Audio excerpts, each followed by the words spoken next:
3,500 साल से पहले, प्राचीनतम वेदों से भी लिखे जाने से पहले, प्राचीन भारतीय वैज्ञानिक स्वर्ग का अध्ययन कर रहे थे और अपने इस ज्ञान को मौखिक रूप से आगे बांटते जा रहे थे। उन्होंने पृथ्वी पर जीवन की लय को समझने के लिए आकाशीय पिंडों का अध्ययन किया। 1,000 साल पुरानी एक इमारत ब्रह्मांड के बारे में उनकी समझ का प्रमाण है। पृथ्वी न तो सूर्य की ओर झुकती है और न ही सूर्य से दूर होती है। दिन और रात की अवधि समान होती है। गुजरात के मोटेरा गांव में घटनाओं की एक श्रृंखला शुरू होती है। प्रकाश की पहली किरणें सूर्य मंदिर के प्रवेश मंडप के साथ बिल्कुल संरेखित होती हैं। प्रकाश मंडप से होकर दूसरे कक्ष गर्भगृह से गुजरता है। 1,000 साल पहले उगते सूरज से प्रकाश की पहली किरण ठीक मंदिर के निवासी देवता सूर्यदेव की मूर्ति पर गिरी होगी। ये मुंडेरा बहुत दिलचस्प है। ऐसा नहीं है कि यह केवल मंदिर है जो सूर्यदेव को समर्पित है। ये प्रारंभिक खगोल विज्ञान के बारे में एक उत्सव की तरह है। भारत में प्राचीन समय से ही अंधकार को दूर करने वाले और जीवन का स्रोत माने जाने वाले सूर्यदेव की पूजा होती रही है। मुंडेरा मंदिर का डिजाइन प्रकाश के देवता सूर्य को समर्पित है। प्राचीन वास्तुकला वैदिक सिद्धांतों पर आधारित थी, जो देवताओं को प्रसन्न करने और निवासियों के लिए सौभाग्य सुनिश्चित करने के लिए थी। वास्तुशास्त्र और बाद के ग्रंथों ने मंदिर के डिजाइन को निर्धारित किया। इन ग्रंथों में ज्योमेट्री, जियोग्राफी, एस्ट्रोनॉमी और एस्ट्रोलॉजी ने महत्वपूर्ण भूमिका निभाई। असल में इंडियन एस्ट्रोनॉमी हमेशा से ही जुड़ी हुई थी एस्ट्रोलॉजी से।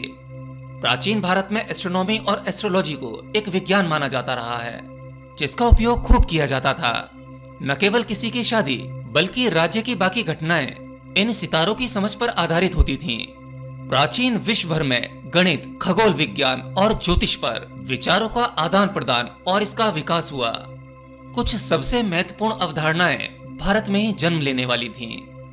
अहमदाबाद से लगभग 100 किलोमीटर दूर मुंडेरा लगभग कर्क रेखा यानी ट्रॉपिक ऑफ कैंसर पर है। ये स्थान स्पष्ट रूप से साल के कुछ खास दिनों में सूर्य के प्रकाश की पहली किरण को पकड़ने के लिए चुना गया था। यहाँ पशुपति नदी के तट पर राजा भीमदेव सोलंकी ने करीब सन 1027 में सूर्य का ये मंदिर बनवाया था तथा उनके कुल के लोग खुद को सूर्यवंशी कहते थे, यानी सूर्य के वंशज। आज सूर्य मंदिर को यूनाइटेड नेशन ने वर्ल्ड हेरिटेज साइट के रूप में सूचीबद्ध किया है। ये मंदिर 100 किलोमीटर दूर से लाए गए बलुआ पत्थर से बनवाया गया है। उन नरम पत्थरों ने मूर्तिकारों को नक्काशी की काम करने की अनुमति दी।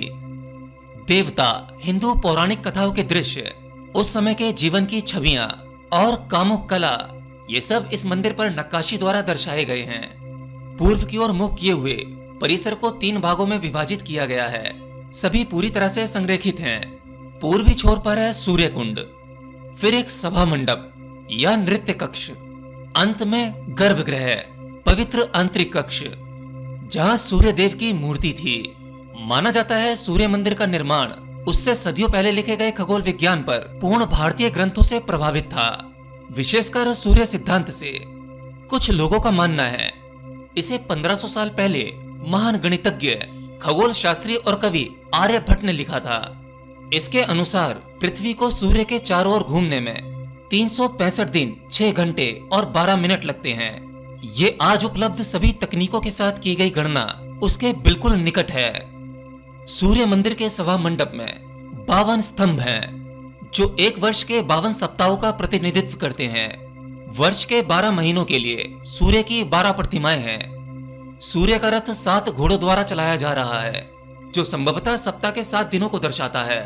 और गर्भगृह के 24 खंभे एक दिन के 24 घंटों की तरह खड़े हैं। सूर्य कुंड में 108 छोटे मंदिर हैं। विद्वानों का मानना है 108 वैदिक ग्रंथों के हिसाब से एक महत्वपूर्ण संख्या है, जिसका अपना ही एक रहस्य है। सूर्य का व्यास पृथ्वी के व्यास से 108 गुना है। सूर्य से पृथ्वी की दूरी सूर्य के व्यास का 108 गुना है। पृथ्वी से चंद्रमा की दूरी चंद्रमा के व्यास का 108 गुना है।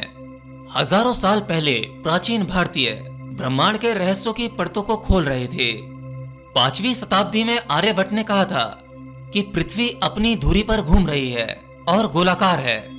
उन्होंने पृथ्वी के घेरे को भी कैलकुलेट किया था। आर्यभट्ट ने अपने समय की सबसे ज्ञानवर्धक रचनाओं में से एक आर्यभट्टीय भी लिखी। संस्कृत श्लोक में लिखा गया ये ग्रंथ लंबे समय तक पश्चिमी दुनिया के लिए अज्ञात रहा। आर्यभट्ट ने उसी समय सूर्य ग्रहण और चंद्र ग्रहण की व्याख्या कर दी थी।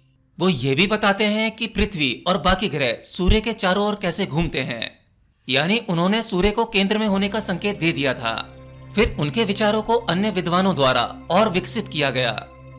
आज के हमारे इस मॉडर्न साइंस के युग में खगोल विज्ञान, प्राचीनतम विज्ञान, ग्रह नक्षत्र, शून्य और गणित के बाकी सूत्र, जितनी भी कुछ जानकारी है, इन सब का आविष्कार हमारे प्राचीनतम भारत में बहुत पहले हो गया था और यही ज्ञान बाद में पश्चिमी देशों में फैला।